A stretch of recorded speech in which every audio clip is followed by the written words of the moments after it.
Com o Brasil na presidência do G20, as reuniões das maiores economias do mundo terminaram nesta semana em um impasse, sem a tradicional declaração conjunta. A repórter Camila Yunis faz agora um balanço sobre esse encontro aqui em São Paulo. Acompanhe. Fernando Haddad liderou as primeiras reuniões de maneira remota, devido ao diagnóstico de Covid. Estar longe dos colegas estrangeiros facilitou o ministro a tocar em temas sensíveis, a começar pelos benefícios fiscais dados a grandes fortunas, coisa que, segundo Haddad, tem de mudar.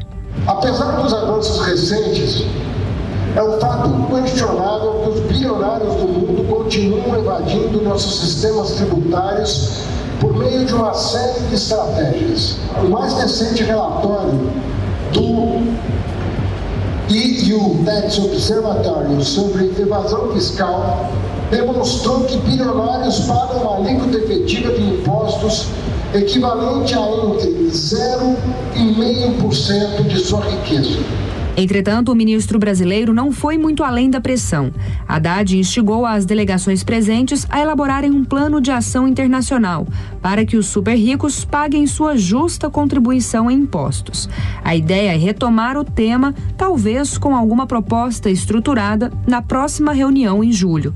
Outro ponto de destaque na agenda brasileira foi o que o ministro Haddad chamou de redefinição da globalização, e, segundo ele, para combater a desigualdade e as mudanças climáticas. No discurso, o anfitrião ainda relacionou a mudança climática e a pobreza e colocou os dois temas na lista dos verdadeiros desafios globais. Claro que as duas guerras em curso apareceram no debate. O Brasil manteve a postura diplomática e falou em busca por um consenso. O ministro francês foi mais enfático e reafirmou a posição de Paris a favor da Ucrânia. Precisamos tomar todas as medidas para garantir que o conflito na Ucrânia levará à vitória do povo ucraniano. Quanto ao plano dos Estados Unidos de usar ativos russos em um fundo em prol dos ucranianos, utilizando cerca de 400 bilhões de dólares em ativos congelados pelo Ocidente, devido à invasão lançada por Moscou, o ministro francês Bruno Le Maire disse que a iniciativa esbarra em questões jurídicas. Quero ser muito claro, não temos a base legal para confiscar os bens russos agora. Precisamos trabalhar mais. E o local escolhido para sediar as reuniões da trilha de finanças do G20 foi o pavilhão da Bienal, aqui no Parque do Ibirapuera, onde a cada 2 anos ocorrem exposições artísticas. A arquitetura foi projetada em meados da década de 50 por um dos grandes nomes do modernismo brasileiro, Oscar Niemeyer.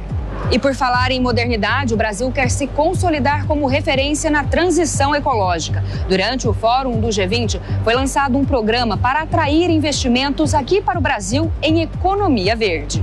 Também participaram do encontro em São Paulo representantes de organismos multilaterais, como a diretora-gerente do Fundo Monetário Internacional, Kristalina Georgieva, o presidente brasileiro do Banco Interamericano de Desenvolvimento, Ilan Goldfein, e o presidente do Banco Mundial, Ajay Banga. Os três concordaram sobre a urgência de destinar recursos para combater as mudanças climáticas ao participarem de um painel nesta quarta-feira, à margem da reunião do G20. Dados oficiais divulgados na quarta mostraram que os incêndios na Amazônia Legal totalizaram quase 3 mil focos em fevereiro, um recorde para este mês do ano. A chefe do FMI pediu que os países que compõem o G20 acelerem a redução das emissões.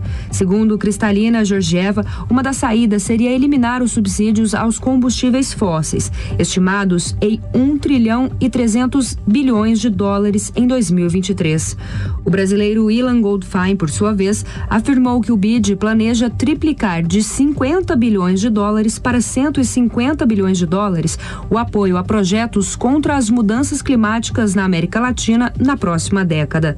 Embora as recomendações tenham vindo, inclusive, das entidades que compõem a estrutura global da economia, os 3 dias de reuniões não resultaram sequer em uma carta de intenções. Sem consenso, o G20 não alcançou a tradicional declaração conjunta. Coube ao Ministério Brasileiro da Fazenda resumir o impasse responsabilizando os conflitos geopolíticos que estão em curso.